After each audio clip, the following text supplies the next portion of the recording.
Bonjour tout le monde et bienvenue à la Grande Consultation Jeunesse 2023. La Grande Consultation Jeunesse est un événement en fait qui regroupe plus de 200 jeunes de différents organismes partout à travers le Québec. Cette année, le thème c'est le bien-être et les différents sous-thèmes qui vont être abordés, c'est le système de santé et services sociaux, la hausse du coût de la vie, ainsi que la diversité et l'inclusivité.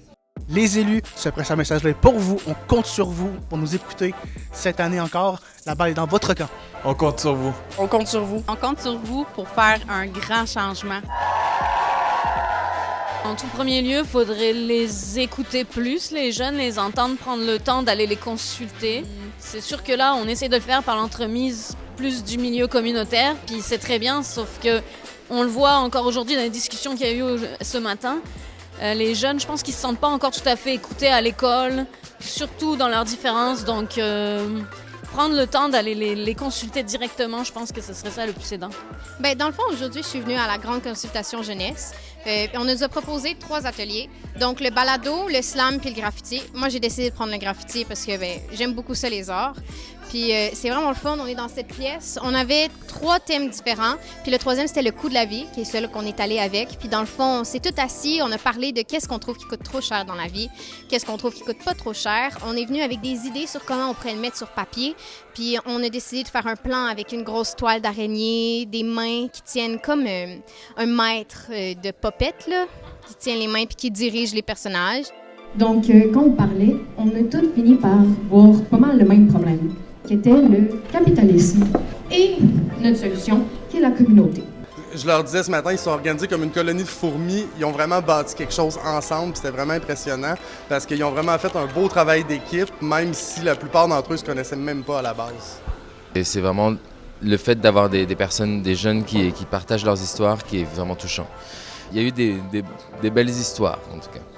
Et des bonnes questions. Par exemple, c'est vrai que la carte de transport, pourquoi quelqu'un qui gagne énormément d'argent la paye le même prix que quelqu'un qui vit dans la rue? Il y a des questions, c'est bête quand on le dit, mais en fait, pourquoi? Ça fait beaucoup de sens. À date, je sens que les jeunes sont vraiment très intéressés. Déjà, hier, on a fait un micro ouvert. J'ai eu des textes, j'ai entendu des textes de poésie qui ont été écrits dans la journée même suite aux ateliers. Donc, je sens qu'il y a vraiment une envie de dire quelque chose. Je sens que les jeunes ont quelque chose à dire. Le but, c'est vraiment qu'ils puissent avoir de quoi à dire aux élus, qu'ils puissent exprimer via le slam un peu leurs opinions.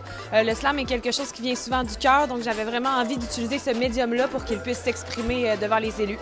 Un slam qui parle des femmes et des dames. Dans nos cœurs, on retrouve des lames et des flammes. Obligé d'être poli et joli, sinon on est juste pourri. Les couloirs du métro ne sont pas le chez moi. Je suis à bout d'être sur un bout de papier, de jeter à la belle étoile, parce que je n'ai pas assez pour un toit. La médicalisation, est-ce vraiment la solution? Non! Réveille! Le système est à veille de sauter. Moi, je trouve que ça me fait réaliser de voir les autres points de vue des autres jeunes pour voir que presque tous les jeunes ont des points communs maintenant par rapport à la diversité sexuelle, la diversité culturelle, puis le système d'éducation, comment il fonctionne aujourd'hui. Puis aussi, il faut faire changement pour les futures générations. J'ai l'impression qu'il n'y a pas beaucoup d'espace justement qui permettent aux intervenants de s'exprimer sur leur rôle, sur leur travail au quotidien qu'ils font avec les jeunes. Il y a eu beaucoup de thèmes abordés. C'était riche, puis ça aurait pris encore plus de temps, je pense. J'ai l'impression d'avoir juste effleuré la question, mettons.